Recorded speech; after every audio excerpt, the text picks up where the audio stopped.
Oke, bismillahirrahmanirrahim. Assalamualaikum warahmatullahi wabarakatuh. Alhamdulillah. Wassalatu wassalamu ala nabiyina Muhammad sallallahu alaihi wasallam wa ala alihi wa sahbihi ajma'in, amma ba'd. Pagi ini masih bisa menikmati udara yang segar, bermain yang mengandung sunnah. Perhatikan gerak-gerik atau gaya saya ketika memanah. Jadi perlu diketahui teman-teman semua, ini salah satu bow jenis long bow ya, kepanjang. Jadi di panahan itu banyak jenisnya. Ada horse bow, yang horse bow itu biasa dipakai sambil bermain kuda, itu umumnya pakai horse bow. Tapi ada beberapa riwayat menyebutkan bahwasanya long bow ini salah satu panahan yang dipakai sama Sa'ad bin Abi Waqqas. Ya, saya tadi memulai. Jadi sebelum kita memanah sebenarnya ada cara di mana memanah ini memang membutuhkan atau melahirkan ketenangan jiwa kita. Contoh pada saat kita memanah, sebelum kita mulainya kita baca bismillah, kemudian kita ada gerakan, di mana gerakan ini kita diajak untuk menstabilkan dulu emosi kita. Relaksasi kita, merelaksasikan, tarik nafas, kemudian sambil kita tenangkan jiwa kita, tenangkan pikiran kita. Kemudian kita ambil arrow ya.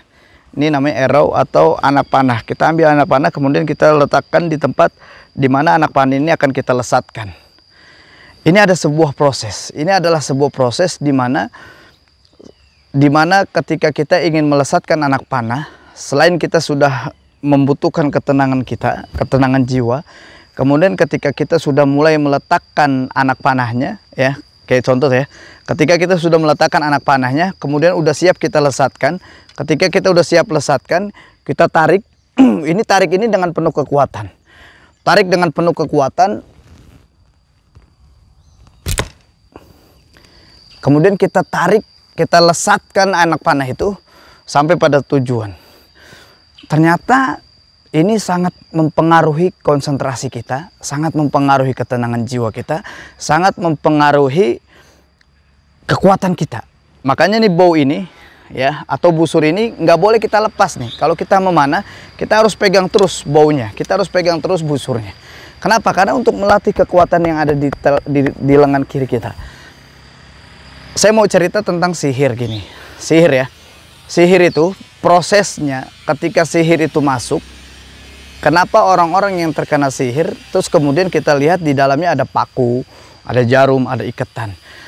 Ternyata itu sebenarnya paku beneran. Paku beneran atau jarum beneran yang ketika dia masuk, kemudian ketika di dalam tubuh itu digaibkan. Ya, dalam prosesnya digaibkan, kemudian di dalamnya itu dizohirkan kembali. Sehingga orang-orang yang sakit kena sihir, dia seperti ditusuk. Nah, ketika orang yang sakit kena sihir, dia akan mempengaruhi konsentrasi, akan mempengaruhi saraf, akan mempengaruhi semua organ tubuhnya. Yang tadinya organ tubuhnya kuat sehingga jadi lemah. Yang tadi konsentrasinya utuh, itu mulai berkurang, bahkan hilang. Yang tadinya ketenangannya mulai menguasai, dan ketika sihir itu masuk, dia akan hilang dan lepas kontrol pada dirinya. Nah, begitulah proses sihir yang terjadi di dalam diri manusia. Ketika masuk, menyerang, menggerogoti, konsentrasi hilang, ketenangan jiwa hilang, kefokusan hilang, ya udah, seakan dirinya tuh nggak ada keseimbangan lagi. Seakan dia lepas kontrol, seakan dia tidak lagi berdaya di dalam kehidupannya. Makanya memanah ini untuk kembali mengaktifkan yang telah hilang. Kalau bahasa kitanya adalah memanah itu seperti dia menemukan yang pernah hilang lama. Contoh ketenangan jiwanya pernah hilang. Tapi ketika dia mulai mengaktifkan dirinya, melatih dirinya dengan memanah, itu kemudian ketenangan itu mulai dilatih untuk timbul. Dilatih. Kemudian ketika dia sudah mulai melatih dirinya dengan menghadirkan ketenangan itu, maka sihir yang mengikat itu perlahan dia akan lepas dengan izin Allah Subhanahu wa taala. Karena memanah ini punya pahala sunnah. Jadi segala ibadah sunnah ini akan ditakuti oleh para syaitan. ya. Ketika ibadah sunnah itu terus kita gencarkan, kita kuatkan, kita rutinkan, maka ini akan mempengaruhi syaitan dan melemahkan tipu daya mereka.